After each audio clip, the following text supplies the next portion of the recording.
Presento, yo soy Lucas, soy el responsable de fabricación aditiva del equipo de la moto de combustión. Llevo en el equipo 2 años y desde el principio ya estuve en el tema de la fabricación aditiva. Así que bueno, y pues nada, vamos a empezar. La impresión 3D es básicamente lo que se conoce como fabricación aditiva. ¿Qué es eso de fabricación aditiva? Básicamente añadir material. En vez de, por ejemplo, el fresado, que es fabricación subtractiva, esto es aditiva, porque tenemos el filamento que se va fundiendo y vamos creando capas para ir creando objetos. Dentro de la fabricación aditiva hay muchos tipos de impresión 3D. Las más comunes, las que más se usan en el mundo del hobby, podríamos decir, y del mundo así más de a pie, es el FDM y el SLA. El FDM es Filament Molding Deposition, algo así. SLA es estereolitografía. Filament Deposition Modeling, lo pone ahí. Estas son las tecnologías más baratas, por eso es lo que en general es lo que vais a ver y lo que más se usa. Pero aparte de eso, también otras tecnologías que también son muy interesantes y que son también muy útiles, lo ves que son mucho más caras porque son más complejas, que son SLS, SLM, Fusion Jet y LMD, bueno, otras cosas. Estas se suelen usar también mucho en sitios más profesionales, básicamente, porque son mucho más caras, las máquinas son más caras, pero claro, te saca unas piezas que flipas en colores. El FDM, eso es con filamento, con las bobinas que tenemos ahí. La estereolitografía lo que usa es resina, es líquido.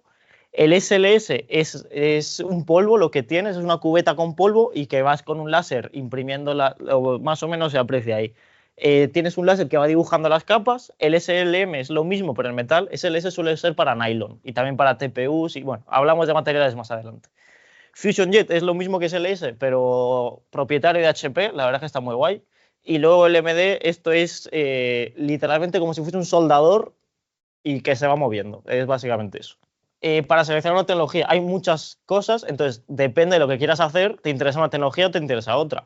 Tenéis aquí una guía de Forlas. Forlas es una empresa que se dedica a hacer impresoras y tienen guías también muy chulas. Entonces eso, cada tecnología te sirve para una cosa, te sirve para otra. Aquí te dice un poquito qué es cada una de las distintas tecnologías y luego creo que había un cuadrito aquí muy mono que te indicaba eso, tipo de resolución, que es la calidad que te da cada pieza, las tolerancias que puedes tener, la superficie, bueno, un montón de cosas que, a ver, aquí y también sobre todo lo más importante son los precios. Al final eso, FDM unos 50, 150 euros al kilo, tirando por lo alto, esto ya es de resinas y esto ya es SLS. Como veis, las resinas y el SLS es lo más caro, pero también te quedan unas superficies mucho mejores, entonces hay que ver un poquito qué es lo que te conviene. Esto por aquí, veis, por ejemplo, esto está impreso en resina y ya veis las calidades que te saca, pues muy buenas. Para imprimir en 3D, primero, una vez, o sea, diseñas la pieza y luego lo tienes que pasar por el laminador. El laminador es el programa que vas a necesitar para tú coger la pieza, imaginaos esta pieza de aquí, entonces lo que va a hacer el laminador es, como bien indica su nombre, laminar. Lo que va a hacer es cortarlo en muchísimas capitas pequeñas para que la impresora pueda dibujar. Las impresoras 3D realmente son 2,5D entre comillas, porque tú tienes, o sea, la mayoría del tiempo la impresora se va a estar moviendo solo en 2 ejes, en el X y en el Y. Y luego ya tienes la altura, que sube y baja poquito a poco. Entonces eso, lo que hace el laminador es eso, laminar, corta en un montón de capitas pequeñas, como si fuese una pequeña imagen, aquí lo veis en las fotos, se ve bastante bien, y luego es lo que imprime ya la impresora. En esto afecta mucho, como veis aquí, sí, veis el ratón, bueno, aquí, la altura de capa, que esto ahora veremos más adelante qué significa, que es básicamente cuánta es la distancia que hay entre capas. A mayor altura de capa, más capas va a haber, más tiempo vas a tardar, pero vas a tener mucha más resolución. Entonces ahí hay otra vez que ver, hay que jugar con los parámetros. Entonces, a ver, lo que hemos dicho antes, para imprimir primero tienes que tener una pieza, pero ¿cómo diseñas para poder imprimir en condiciones? Básicamente hay que pensar, con pensar se hace todo. Entonces simplemente, ¿qué quieres que haga la pieza? ¿Para qué va a ser? ¿Cuáles requerimientos tiene? Porque no es lo mismo hacer una pieza que vaya a estar al sol que una pieza que vais a tener aquí para, yo qué sé, un sujetalápices o una pieza que tenga que ir en la moto al lado del motor. Tienes que ver qué necesitas. Y luego, en base a esto de aquí que hemos dicho, para qué va a ser y qué es lo que requiere, ya empiezas a diseñar. Hay que pensar también, que esto ahora lo veremos, en el tema de las orientaciones, porque como estamos diciendo, al ser una impresión 2,5D vas a tener una dirección que es más fuerte que las otras. Una vez tengamos eso, los esfuerzos, la propia pieza para reducir soportes, porque si queremos imprimir esto aquí directamente, a lo mejor no es la orientación mejor, a lo mejor la tenemos que ir girando. Esto hay que verlo también. Y luego también, pues eso, pequeños cambios, que luego de repente no hay aquí un corte raro. Bueno, luego vemos algunas piezas que están guays, otras que han hecho los de Aero, que es una borrachada. Aquí, esto, por ejemplo, aquí hay algunos ejemplos. Esta pieza aquí, que es como un cilindro que luego tiene aquí como un techito, en vez de hacer el techo este, que ya tienes que estar metiendo soportes por aquí, ¿por qué no haces una especie de ángulos ahí para que se sujeten y ya te quitas soportes? O aquí igual, en vez de estar sujetando aquí poniendo soportes, si giras la pieza te quedas sin soportes, mucho mejor. Y lo otro, pues igual, básicamente. Pensando un poquito se solucionan la mayoría de las cosas. Al final, en la fase de diseño es cuando más solución le puedes poner a las cosas. Luego, lo que decía antes, las orientaciones. Imaginaos la impresora que está imprimiendo esto de arriba hacia abajo, o sea, de abajo hacia arriba, mejor dicho. Aquí se te queda una capa muy pequeñita, entonces en cuanto tengas una fuerza tangencial a ella, te va a partir eso. Si las fuerzas que tienes van a ir en esa dirección, lo que te interesa es imprimirlo así, porque ya tienes toda esta capa de aquí, entonces las fuerzas van a estar mucho más diluidas, podríamos decir, y va a aguantar muchísimo más. Luego, esto, lo que estamos diciendo del slicer. Esto de aquí es Bamboo Studio, es el slicer que uso yo para la impresora que tenemos arriba, que es una de Bamboo Lab. Esta es la pantalla del inicio, lo primero que sale. Tienes aquí la parte de los ajustes, podríamos decir. Luego tienes arriba unas pestañas que son básicamente la de preparar, que es lo que te permite mover la pieza, girarla, rotarla, posicionarla. Luego previsualización, que es básicamente para laminar como tal, que te hace el procesado de todas las laminitas. Y luego tenemos, si le das clic derecho en la pantalla, vamos, en la cama, bueno, ahora lo explicaré, en la cama te salen todos estos modelos que vamos a ir viendo ahora. Entonces, esto de aquí, la barra del inicio, de arriba me refiero, esta barrita de aquí. Esto es el Bamboo Studio. Aquí, mira, preparar. Vale, esto es un alerón que estábamos probando para hacer unas cosas de la moto, ¿vale? Entonces, aquí lo que veis es la primera parte, la parte de la derecha, con un montón de ajustes que asustan un poquito, y luego la parte que vamos a ver ahora mismo, que es esta de aquí arriba. Aquí lo que podemos hacer es añadir un modelo como tal, es lo mismo que he hecho yo, pero de otra manera. Esto lo que nos permite es añadir otra placa. Si tenemos a lo mejor un diseño como este de aquí, que son muchas piezas, para tenerlo todo en un mismo ajuste, lo que permite es añadir varias placas. No quería eliminar esto. Luego, este de aquí sirve para autoorientar. A veces el programa se raya y hace cosas raras. A mí me gusta más orientarlo con este botón de aquí de colocar la cara, pero bueno. Este de aquí es para ordenar, viene muy bien porque te hace el puzzle. Si tienes aquí un montón de piezas, a veces es un poco lioso el posicionarlas para que te quepan todas bien. Esto te lo hace solo. Luego, esto de aquí es la altura de capa variable. Esto es algo que yo cuando empecé a imprimir no estaba, que es básicamente, por ejemplo, aquí en esta pieza puede estar bien. Cuando tú tienes este tipo de curvas aquí, a veces lo que te hace es te deja unos escalones muy grandes porque la altura de capa es demasiado grande. Entonces, la altura de capa variable lo que dice es, vale, como tengo aquí una curva, justo en esta parte de aquí voy a reducir la altura de capa para que tenga menos, para que haya más escalones y sea más fluida la curva, la transición. No sé si me entendéis. Luego esto simplemente para mover, para rotar, para escalar, para posicionar en la cara, para cortar. Esto lo que te hace es te saca aquí unos planos para tú poder cortar la pieza como quieras. Luego aquí, en el caso de que fuesen piezas unidas, tendrías aquí para hacer una... Bueno, si tuviese dos piezas las podrías juntar y separar. Luego esto para montar, más o menos lo mismo. Este de aquí, el Bamboo Studio, te permite también hacer cosas con varios colores porque Bamboo Lab tiene un sistema de varios filamentos que veremos después. Esto te permite poder seleccionar esos colores. Luego aquí para añadir texto, añadir soportes, que eso está muy bien. El programa te los puede añadir automáticamente o los puedes añadir tú a mano, porque a veces lo mismo, se vuelve loco, te pone soportes de más o te pone soportes de menos. Entonces tú quieres alguna cosa. Bueno, eso es lo que os decía de lo del 2.5D. O sea, la impresora no se está moviendo los tres ejes a la vez.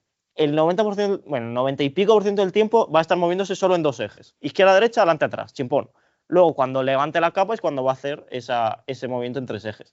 Por eso digo que son 2,5, porque medio medio. Pero bueno, luego, para mí, estos son los ajustes más importantes de una impresión 3D. que es la altura de capa, que es lo que hemos hablado antes, el porcentaje de relleno, que es cuán densa es la pieza, el patrón de relleno, que es cómo está hecho ese relleno, ahora lo veremos, el número de perímetros, que esto también se le llama paredes, que es básicamente cuando hace un perímetro, es que no sé si os podría enseñar algo. Bueno, cuando hace, si tienes la pieza que va haciendo así, imaginar que es un círculo, va haciendo así, pues es cuán gorda es la pared de ese cilindro. Si yo ahora la mino, aquí es lo que está haciendo es el procesamiento de todas las capas y a ver qué se ve aquí. Esto es lo que os he dicho antes de lo de la altura de capa variable. ¿Veis aquí los escaloncitos? Pues esto, si le pusiese la altura de capa variable, se ve, ¿no? Sí. Si le pusiese la altura de capa variable, se reducirían. Y esto es el relleno interno. Y lo que digo de las paredes es esto de aquí. Yo ahora mismo, si me voy aquí a la parte de fuerza, tengo seleccionado 3 perímetros, pues 3 paredes que te hace. El número de perímetros, el número de capas superiores e inferiores, que básicamente cuántas capas te hace arriba y cuántas capas te hace abajo. Las velocidades, lo rápido que imprime, cuánto de flujo echa por la boquilla, etc, etc, etc.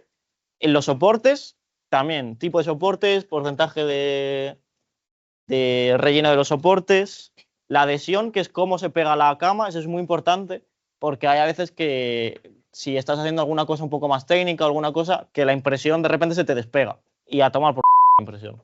Entonces es también algo importante. Y luego los modificadores, que están también muy guay para cientos cosas que ahora veremos. Lo primero, altura de capa, lo que os he comentado. Cuanta menos altura de capa tienes, más finita es la altura de capa, más capas tienes, con lo cual más resolución tienes. Como veis aquí, las capas son mucho más gordas que allí. ¿Qué es lo que pasa? Que claro, tardas muchísimo más en imprimir con altura de capa 0,1 que con 0,5. El estándar suele ser 0,2. 0,2 es lo que vais a ver en casi todo lo que se imprima, excepto si quieres más resolución o que te la pele y quieras ir más rápido, entonces vas a 0,5. La altura de capa también afecta a la resistencia de cierta manera. Hay aquí un vídeo, creo que es de CNC Kitchen, es un tío que hace este tipo de vídeos de YouTube de impresión 3D y tal. Si os gusta la impresión 3D, os recomiendo mucho. Así que eso. Esto es de lo más importante que hay.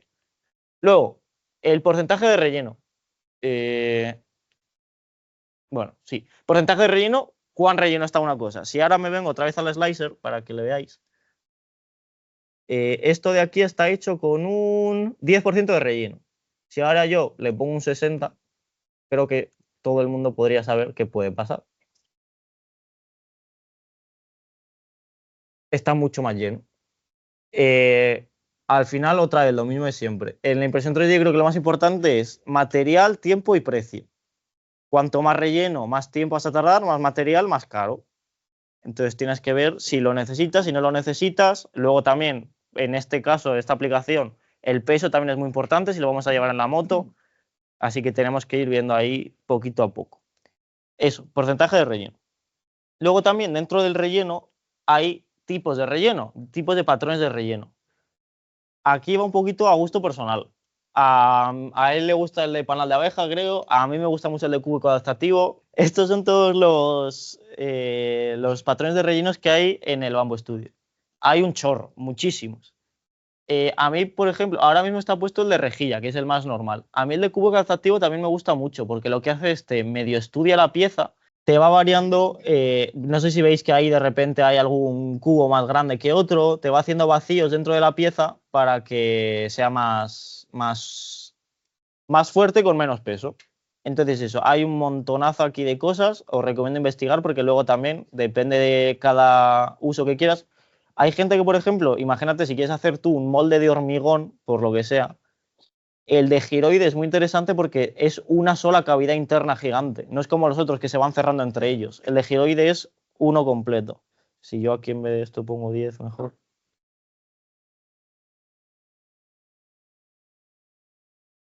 Es una cavidad entera, a ver, que va haciendo giritos entre sí y entonces está todo unido. Y eso para algunas situaciones es útil. Ahí ya eso, depende mucho de lo que queráis hacer. Lo que os he comentado antes, el número de perímetros y paredes, lo mismo de siempre. Afecta a rigidez, peso y tiempo de impresión.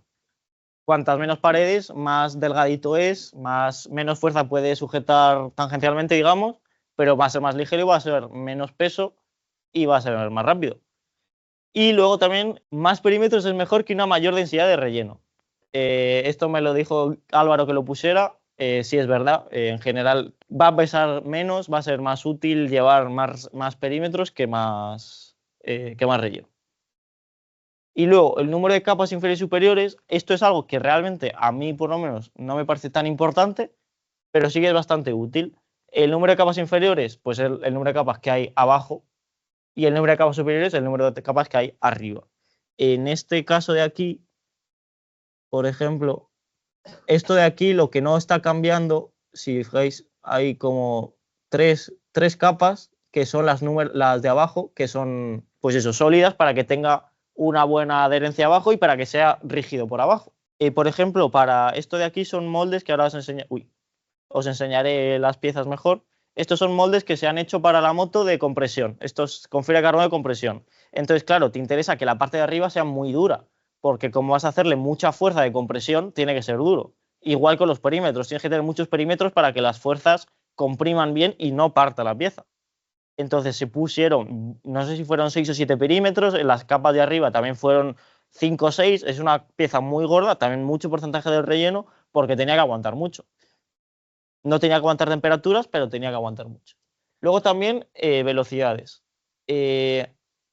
Cuando yo empecé a imprimir, tener una impresora que fuese a 40 metros por segundo era una locura.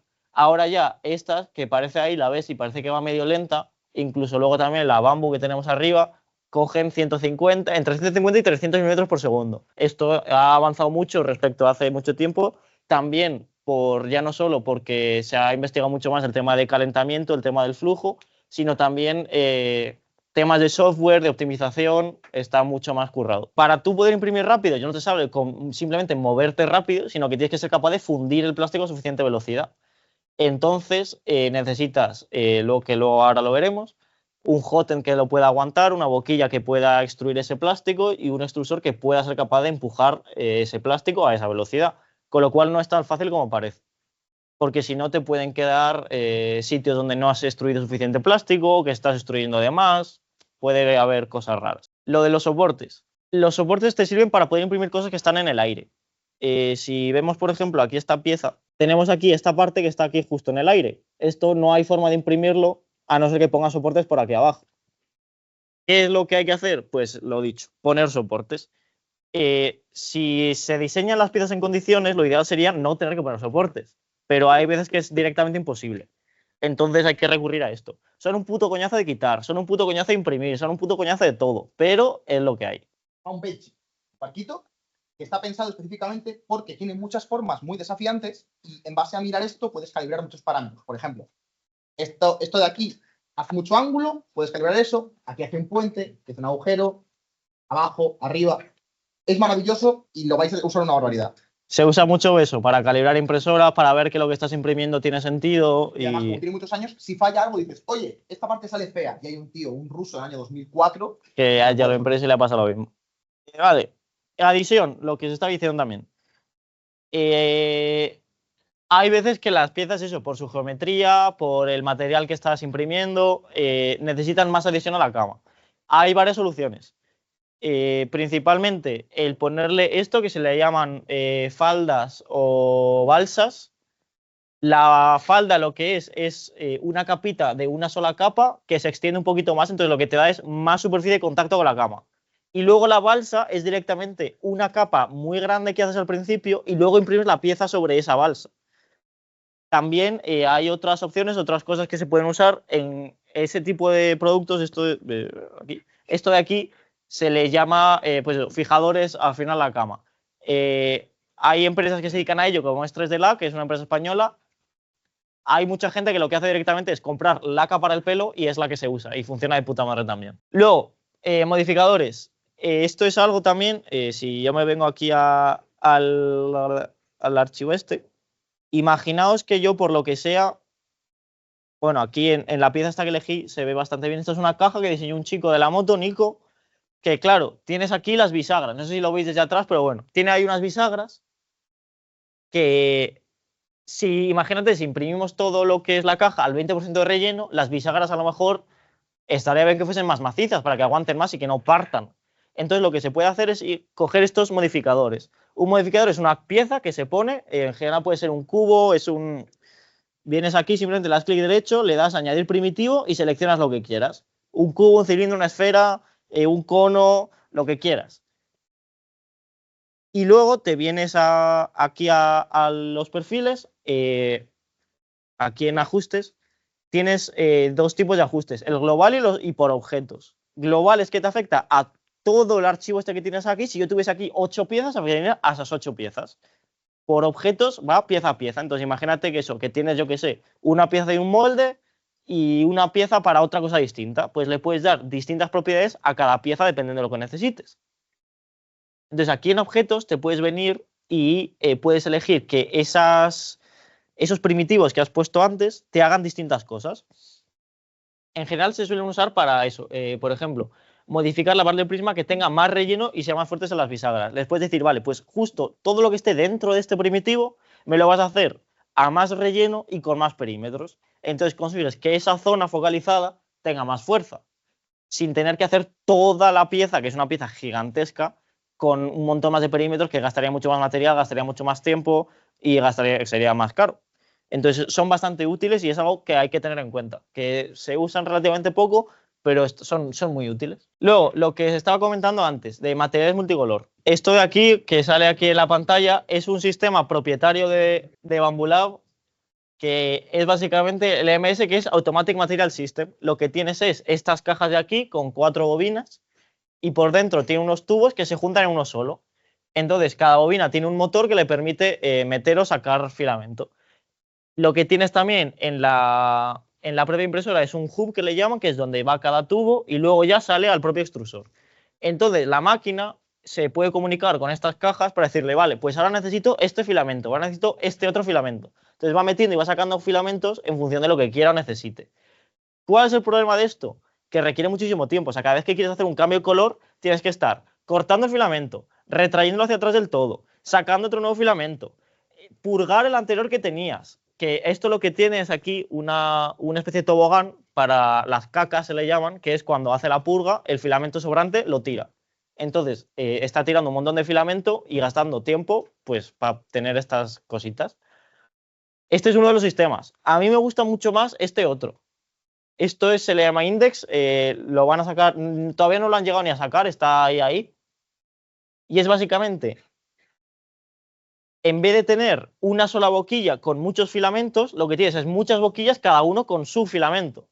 Entonces lo que va haciendo el cabezal, tienes un cabezal centralizado y muchas boquillas. Entonces el cabezal lo que va haciendo es ir cogiendo la boquilla que necesita. Con lo cual, no tienes casi que purgar, tardas mucho menos porque al final solo estás haciendo ese cambio, gastas menos energía. A mí me parece un sistema mucho, mucho mejor. Se ha justo aliado también Index desde la marca Bondtech con Prusa, que es una de las marcas más top de impresoras 3D, eso es europea, son creo de la República Checa, para poder meter este sistema en sus máquinas más nuevas. A mí es un sistema que me gusta mucho. Luego, esto, que es también muy importante. Tipos de materiales. El que más vais a ver, el más típico, más normal, es el PLA, que es el ácido polilácteo. Es un tipo de polímero que está sacado literalmente del maíz. O sea, no es realmente biodegradable, pero bueno, está sacado de materia prima natural. Tarda muchísimo, o sea, dicen que sí, pero mentira, no lo es. Entonces, lo que tiene de bueno es que es un material que es muy fácil de imprimir.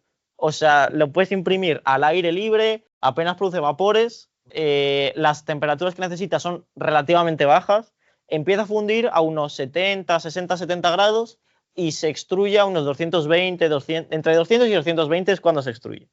Es un material muy fácil porque no te hace warping, que ahora veremos luego qué es. Y es, pues eso, muy común para gente nueva que está empezando, es lo que se usa. Para todo el tema de... ¿Qué cojones? Para el tema de miniaturas, de cachivaches, todo lo que... La pieza es azul, el pitosaurio también, el barquito, eso todo está impreso en PLA porque es muy fácil y es que no necesitas nada más. O sea, son materiales que no son técnicos, pero que para el 80% de las cosas te valen. Luego, también otros que se utilizan mucho, el ABS y el ASA. Estos, a diferencia del PLA, son un poquito más complicados de imprimir porque ya empiezas a necesitar una impresora cerrada como la que hay ahí atrás, porque empieza a sacar vapores que pueden ser dañinos. Pero el beneficio que tienen es que son mucho más resistentes a la temperatura, son más resistentes físicamente, o sea, se rompen menos, vamos. Y eso, tenaz y duradero, resistente a impactos y al calor, necesita una cama caliente, eso es importante. Las camas calientes, la impresora donde imprime, la mayoría de las impresoras modernas, lo que tiene es una resistencia por debajo que se calienta. Entonces, el PLA no necesitas imprimirlo con ello, el ABS es algo que casi seguro que sí, porque si no se te va a levantar. Es lo del warping que luego decimos. Y eso, también lo que me decía Baselga, resiste mucho mejor la intemperie. Si tú vas a hacer algo que tenga que estar al sol, los rayos ultravioleta, el PLA se lo van a cepillar en 0, el ABS, sin embargo, aguanta mucho mejor. Hay que ver también qué se necesita. Luego, otro material que se utiliza mucho es el PETG, que esto está sacado, se parece mucho al PET de las botellas, literalmente como esas que tenéis por ahí. Es prácticamente eso, solo que le meten también una cosita más para hacerlo más mejor, de alguna forma, no sé. Este es otro filamento que se imprime también muy fácil, como el PLA. Volvemos a lo mismo. Temperatura de impresión más baja, es un pelín flexible. Esto de aquí, que es un molde para carbono, para hacer laminación de fibra de carbono, tiene que ser, y esto también, tiene que ser un poquito flexible porque cuando vas a delaminar tiene que doblar un poco. Entonces, todos estos moldes los hemos impreso en PETG justamente por eso. Luego también es un poquito más transparente, puede llegar a ser apto para la alimentación, depende un poquito de los procesos que usen también para fabricarlo. Y es resistente a los productos químicos. Bueno. Luego, estos ya son un poquito más, digamos, técnicos, excepto a lo mejor el TPU. El TPU es el poliuretano termoplástico, es un material que es un poquito gomoso. Se suele usar para eso, para cosas que necesitan ser flexibles y un poquito estirables, que resistan impactos. Al final es como si fuese una goma, es básicamente eso. Y eso, te puede hacer también amortiguación de vibraciones, sirve también eso, para prototipos flexibles. Luego, nylon, otro material que se usa mucho, además ahora va cogiendo más caña. Es un material mucho más técnico, esto sí que necesitas 100% una impresora cerrada, temperaturas más altas, produce gases feos, es más complicado de imprimir, te hace más warping, con lo cual eso sí, es mucho más resistente, más duradero, es muy ligero, es más ligero que el PLA, es más ligero que el PETG. Para la moto usamos también bastante para ese tipo de piezas porque son piezas más ligeras. Resiste también muy bien el calor, es de los que más temperatura de transición vitral tiene, más alta. Resiste también muy bien los impactos y te sirve también eso para hacer prototipos funcionales, piezas que resistan impacto y que resistan al desgaste. También eso, engranaje, ese tipo de cosas, nylon. Luego, el PVA, que es ácido polivínico. Este se usa de soporte. ¿Qué es lo que os he dicho antes de los soportes para poder imprimir cosas en el aire? Se puede usar este porque es soluble en el agua. Entonces, en vez de estar peleándote con él para quitarlo, lo metes en un cubo de agua y te olvidas. Y en un rato estará disuelto y es mucho más fácil de quitar.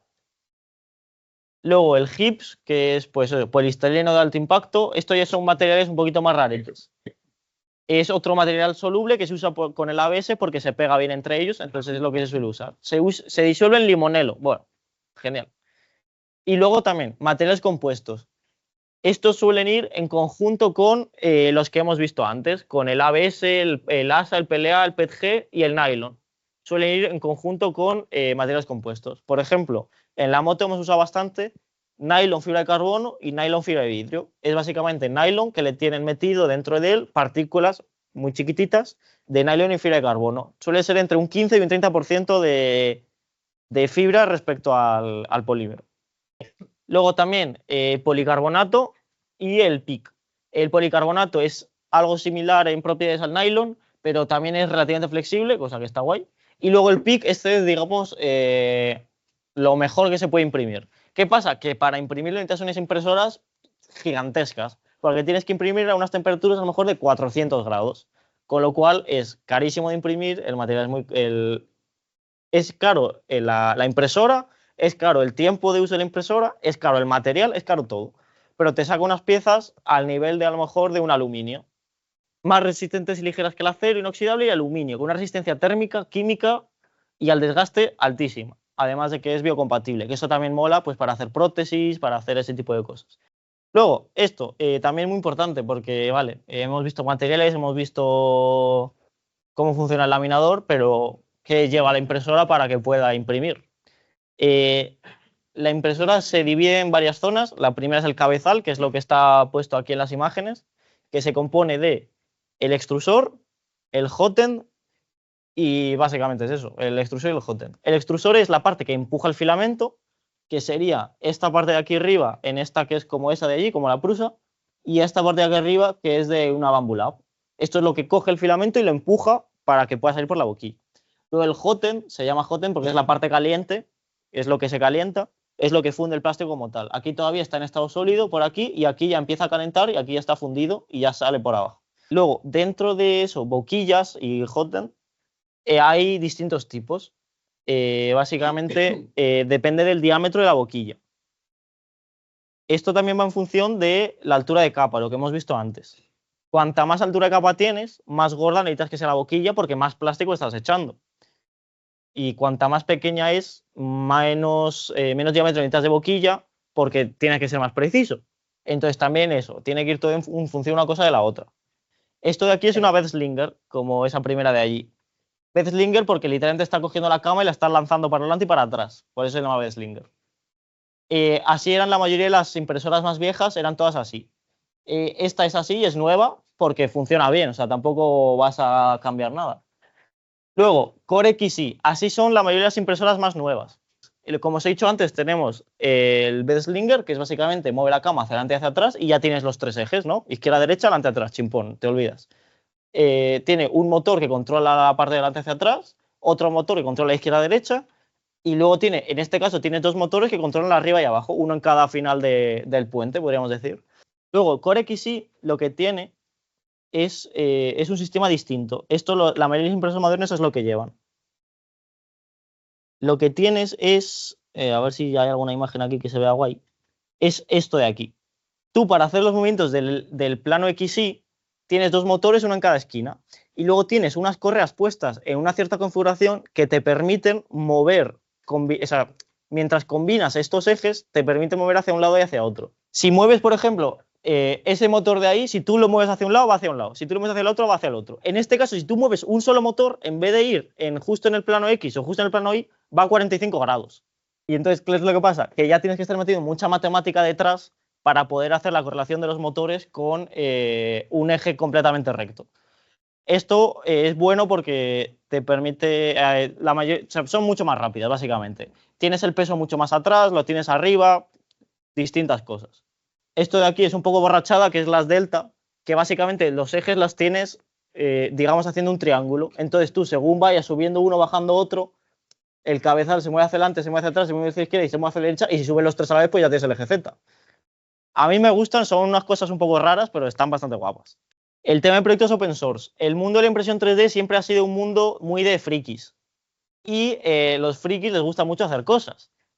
Entre esas cosas está básicamente hacer algo simplemente porque te sale los cojones.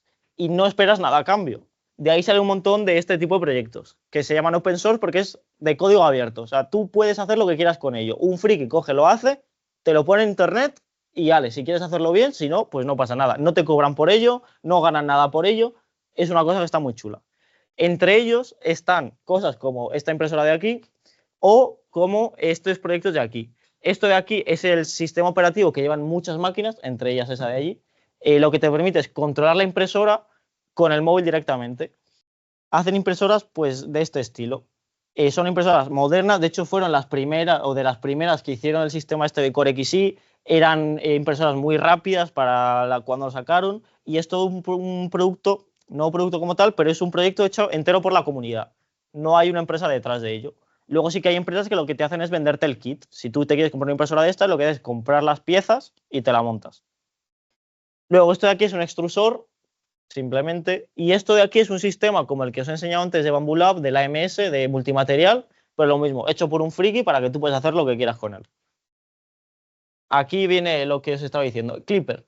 El Clipper es, lo que hace es trasladar algunas de las tareas más pesadas que realiza la placa de control de la impresora a una Raspberry Pi o un ordenador similar. Puedes coger y ponerle un portátil directamente y a tomar por saco. No tiene por qué ser una Raspberry Pi. ¿Qué es lo que hace? digamos que libera la placa principal del codificar y de computacionalizar las coordenadas y todo eso. Eso libera una Raspberry que es mucho más potente y permite que la impresora vaya mucho más rápido.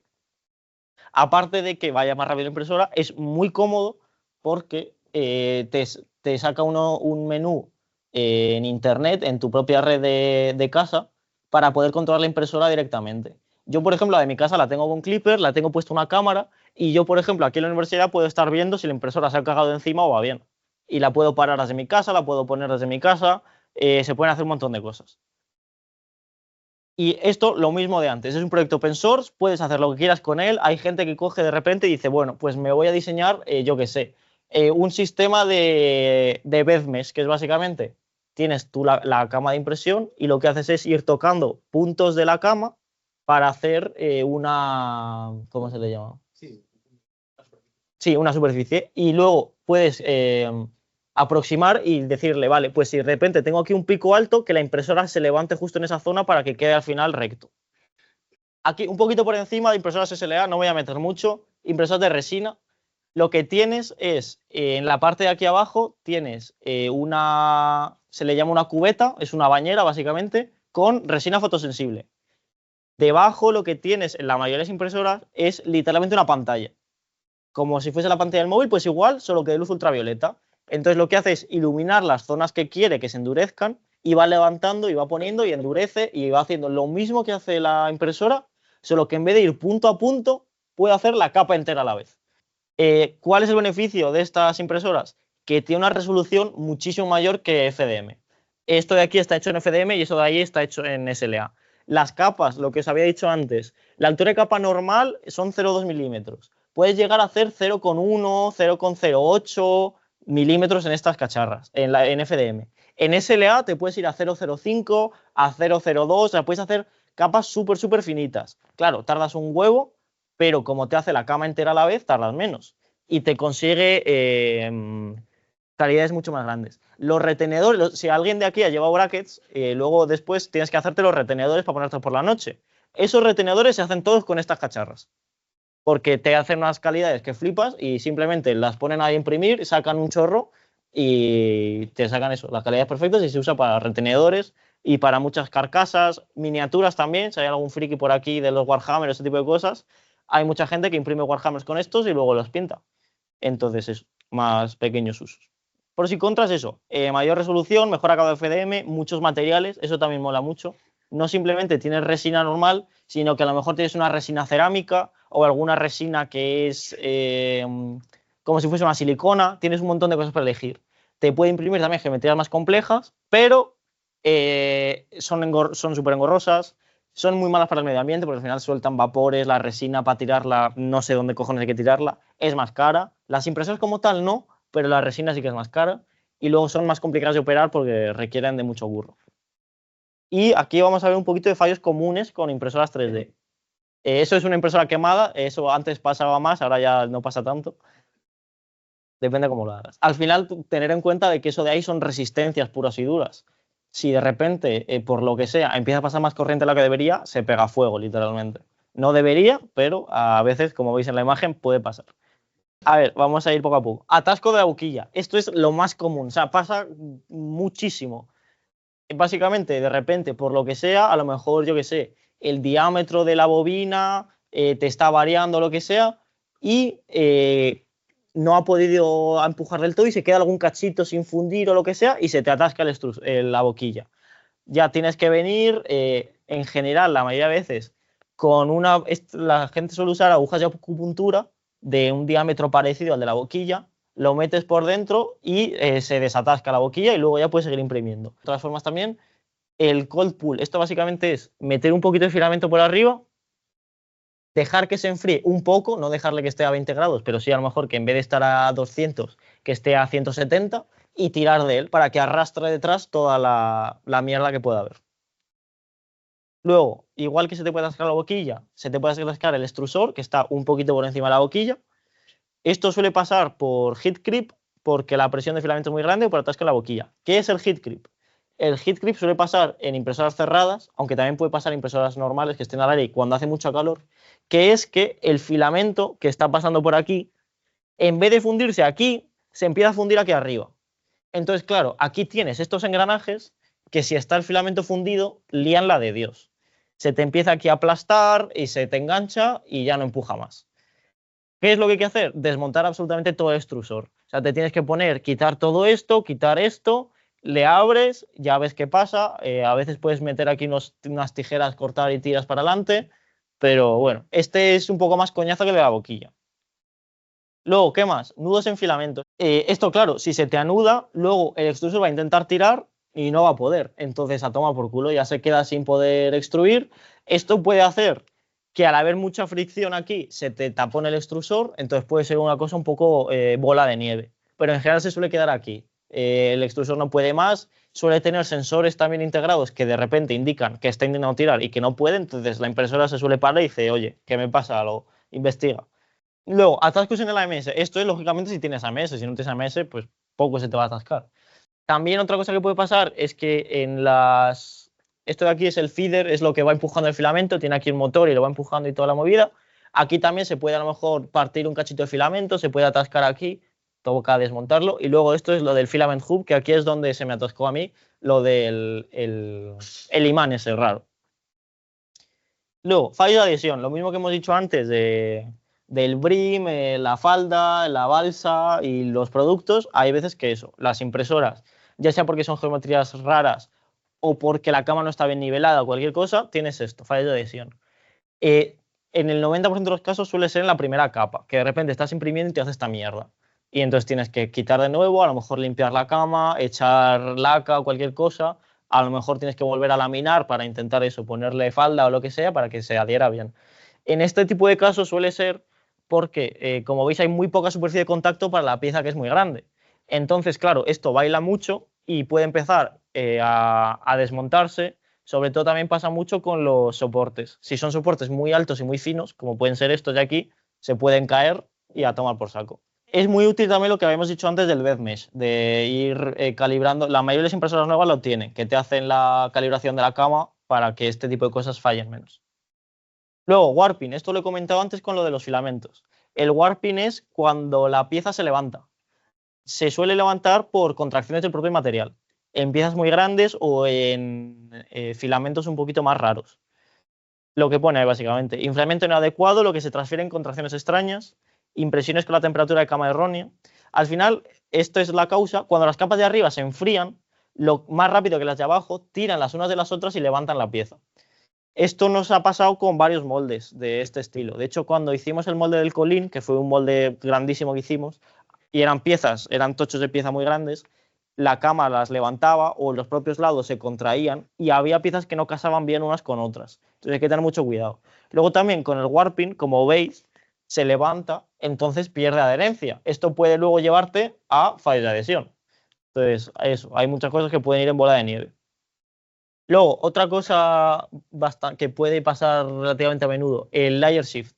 Esto es básicamente cuando tú estás imprimiendo, de repente notas que una capa se ha movido por lo que sea. No tiene por qué ser mucho. Aquí, como veis, se ha movido, yo qué sé, 1 milímetro, medio milímetro. Pero claro, te queda una rayota gigante en toda la pieza. Esto suele pasar porque la impresora de repente se raya y ha perdido referencias o ha perdido pasos en el motor, que esto también es algo relativamente normal, que es que el motor no se debe a donde tiene que moverse. Entonces, a lo mejor ya te toca empezar a calibrar, te toca hacer alguna movida. Los posibles errores, que la laminación hay algo raro, que a lo mejor aquí tengas luego otro modelo y te esté chocando con ello. Sí, eso, cuando tú tienes un voladizo, esto se puede llegar a levantar hacia arriba y te puede tocar cuando se está moviendo la impresora.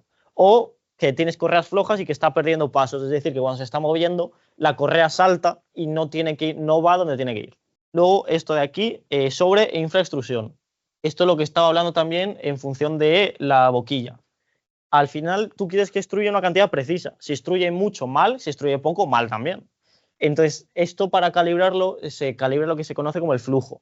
El flujo es cuánto está expulsando versus lo que tiene que expulsar. Temperaturas también es muy importante. Cada material va un poquito de su padre y de su madre. Entonces, aunque sea pelea, puede ser que por ser a lo mejor de colores distintos, de vendedores distintos o cualquier cosa tengan temperaturas de fusión ligeramente distintas. Lo que se suele recomendar es hacer lo que se conoce como torres de temperatura. El Orca Slicer está muy guay porque tiene aquí un apartado, no se ve aquí arriba, tiene aquí un apartado de calibración, no sé si lo veis ahí arriba.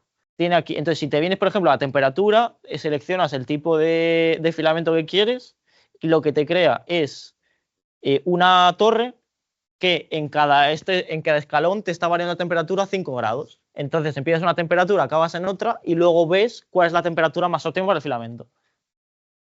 Luego, ¿qué más? Esto es de lo del caudal, lo que se estaba comentando antes del flujo.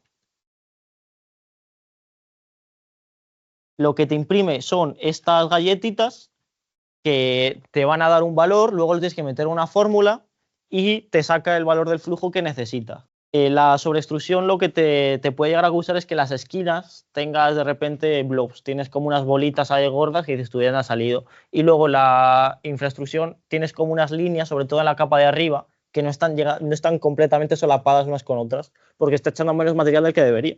Y humedad en el filamento. Hay filamentos que son higroscópicos, es decir, que absorben humedad. El nylon, por ejemplo, sobre todo el PA6, que es un tipo de nylon, absorbe humedad muchísimo. La humedad, cuando se te cuela el filamento, ves filamentos como el PA6, que es nylon, y el TPU son hidrofílicos, absorben humedad.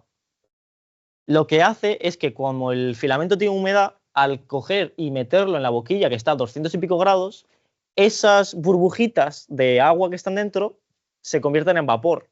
Entonces te crean estas cosas de aquí. Te crean impresiones pues malas, lógicamente. Y luego, cosas raras que nos han pasado. De repente la boquilla se parte en medio de una impresión. Se crean unas burbujas rarísimas. Estas son cosas que no son normales, pero que esto es todo en la impresora de arriba. Esto nos ha pasado a nosotros todo. Pero es lo que hay. Al final tienes que ver un poquito qué ha podido pasar. Todavía no lo sé, pero bueno, es lo que hay. Luego, esto, quería ver. Piezas un poquito para que veáis. Es muy importante, o sea, si diseñáis una pieza, diseñáis un molde, tenéis que saber cómo cojones lo vais a fabricar. Porque el borracho de Luis coge, diseña una pieza que es una borrachada que dice fabricar, bueno, sí, que investigue otro, a mí no me importa. Y claro, te manda unas cosas que dices tú, ¿qué cojones estás haciendo? Que ahora vamos a ver. También vamos a ver cosas que están bien hechas. Así que, a ver, aquí veis esto. ¿Qué cojones es esto? Claro. ¿Me explicáis cómo queréis que se imprima de repente este voladizo aquí gigante, súper fino? Vamos a, no que está mal, sino que se podría mejorar para que fuese más fácil imprimible. Poco apoyo, muy bien, efectivamente, tiene muy poco apoyo y es muy alta. Esto tiene mucho peligro de caerse al suelo y tirar todo. Muy fina, bueno, esto de aquí, a ver, es finito, pero puede llegar a ser imprimible. Yo aquí no le veo dando problema. Luego, ¿no veis que de repente hay un voladizo aquí gigante en el que vas a tener que meter unos soportes desde atrás rarísimos? Igual que tienes aquí de repente un ángulo de 90 gradacos aquí metido. Cosas raras. Bueno, esta una ya vista. Esto de aquí, esto es el molde, esto es una pieza del molde para la araña. La araña es la pieza que sujeta la pantalla. Está hecha en fibra de carbono, ¿vale? Cosas mal hechas con esta pieza. Ángulos muy rectos, muy bien. Tienes de repente aquí estos voladizos que vas a tener que sujetar, entonces ya te van a tener que salir unos soportes desde atrás. Si le pongo aquí, a ver, mirad, le pongo los soportes para que veáis lo que hace la impresora, ¿vale? Así es la pieza y ahora veis cómo lo va a imprimir. Todo está de golpe, se ha cogido, ha hecho la pieza y ha dicho, bueno, esto acaba en la impresora, para adelante, me da igual cómo ni cuándo. Por ejemplo, si se hubiese partido por la mitad esa pieza justo, hubieses tenido una cara planita muy bonita para imprimir. Ahora ya solo tienes o una o la otra, o sea, uno va a estar en voladizo siempre. La curva esa de repente, a ver, esta curva no está tan mal, al final el tema de aero es que siempre vas a tener que trabajar con superficies y las superficies son curvas y a veces son muy puteras para imprimir. Mirad, esto es lo que está haciendo para poder imprimir. Primero lo de los ángulos rectos que habéis dicho y tienes esta parte de aquí atrás que claro, está también soportada entera porque está toda voladiza. Solo en soportes está gastando casi 100 gramos. O sea que al final eso es dinerito. Luego, más. Estas son piezas que sí que están bien hechas. Estas la mayoría las ha hecho Madruga, las ha hecho Pablo, las ha hecho gente del departamento de mecánica. Entonces, a ver ahora que carguen. Aquí hay estas piezas de aquí son del molde que os he enseñado antes de fibra de carbono prensada. Está muy bien hecho porque son piezas planas, está pensado cómo lo vas a imprimir. A mí esta pieza de aquí me gusta mucho. Este es el soporte del bote de precarga de alguna cosa de la suspensión, creo recordar. Tú puedes decir, vale, pues yo si esta lo puedo imprimir así y me olvido, ¿no? Y ya está, ¿para qué quiero otra cosa? ¿Qué es lo que pasa? Esta pieza aquí va a flexar, digamos, hacia los lados. Esta pieza flexa así hacia los lados. Luego esta va a llegar a una brida para apretarlo. Si yo imprimo esta pieza así, se te quedan las caras así en perpendicular. ¿Qué es lo que pasa que hemos visto antes? Que esas caras pueden partir porque tienes de cara solo esto. Solo esta superficie. Tienes aquí una cara muy pequeña. Tienes poquita superficie de contacto. Entonces, si te flexa así, va a partir porque además justo en la dirección de las caras. Madruga lo que dijo fue, vale, pues si lo pongo en perpendicular, o sea, si lo puedo llegar a tumbar, y se curró el diseño para que fuese imprimible de esta manera.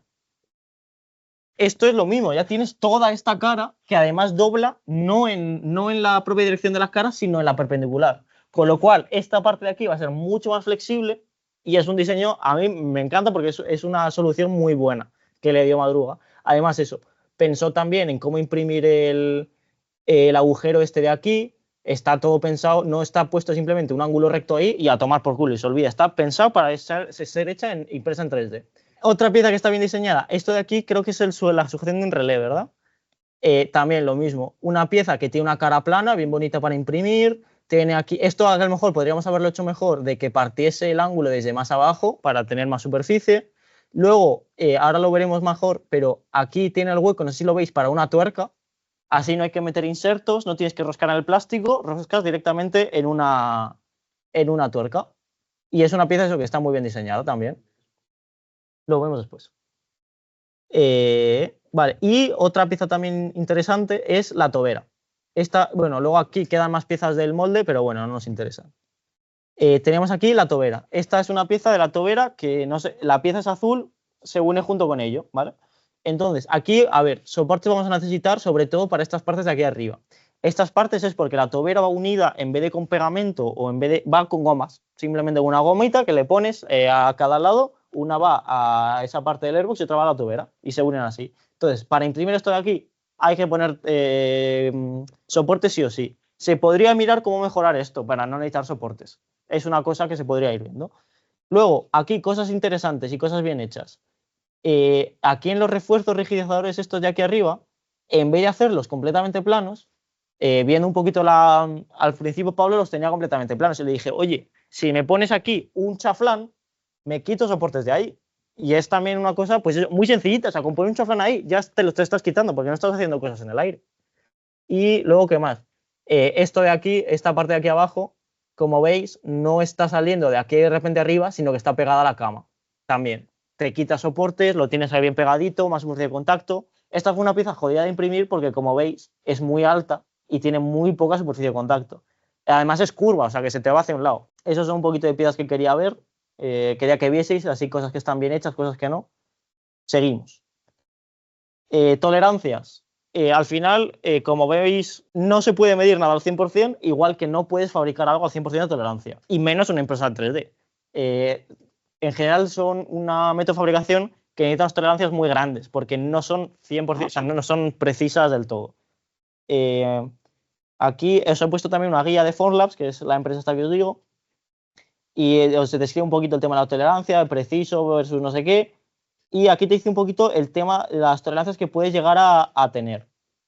Entre un más o menos 0,15, entre 1 y 30 milímetros, esto echarle un ojo. Y luego en el propio slicer te puedes venir aquí y creo que en calidad te vas aquí abajo y en una zona, aquí en precisión. Aquí te puedes meter y te puedes poner a hacer ajustes. Yo no me he puesto porque es un coñazo tremendo, pero en el caso de que sea necesario, ahí está. Unión de piezas, esto es lo último y ya nos vamos. La pieza que os enseñaba antes que iba con una rosca metida por dentro, eso es un tipo. Otros tipos son roscar directamente en el propio plástico. Si lo que quieres hacer es una cosa de una sola vez, que roscas ahí y te olvidas, pues se puede hacer. Depende del plástico que estés haciendo, que estés imprimiendo, y luego también depende de la fuerza que vas a estar haciendo, porque al final la rosca en un plástico os podéis imaginar de cómo es tirando a mal. Luego, embutir tuercas, que es lo mismo que hemos visto antes en la pieza esa. Hay varias formas. Y luego, insertos para plásticos, que a mí es mi favorito. Y luego también se puede hacer como se ha hecho aquí directamente, que es, tienes una junta, pones un tornillo por un lado, una tuerca por el otro, la tomas por culo, te olvidas. Vamos a ver aquí. Directamente roscados, o sea, no tiene mucho misterio, es coger un puto agujero y roscar en él, ya está. Eso, sirve para un apaño, algo que no requiera mucha fuerza ni que sea montado y desmontado frecuentemente. Esto es verdad también. Al final, cuando tú estás roscando, poco a poco vas a ir haciendo un agujero más grande. A lo mejor para una vez te vale, para 2 veces te vale. Si tienes que estar montando y desmontándolo frecuentemente, entre comillas, te va a durar 2 telediarios. Embutir tuercas. Esto es lo mismo que hemos visto antes en la pieza, en esta de aquí, que se ve ahí el agujero para meter la tuerca. De hecho, tiene 2. Tiene uno aquí y otro aquí. Ahí simplemente metes la tuerca y hace presión y chimpón, te olvidas.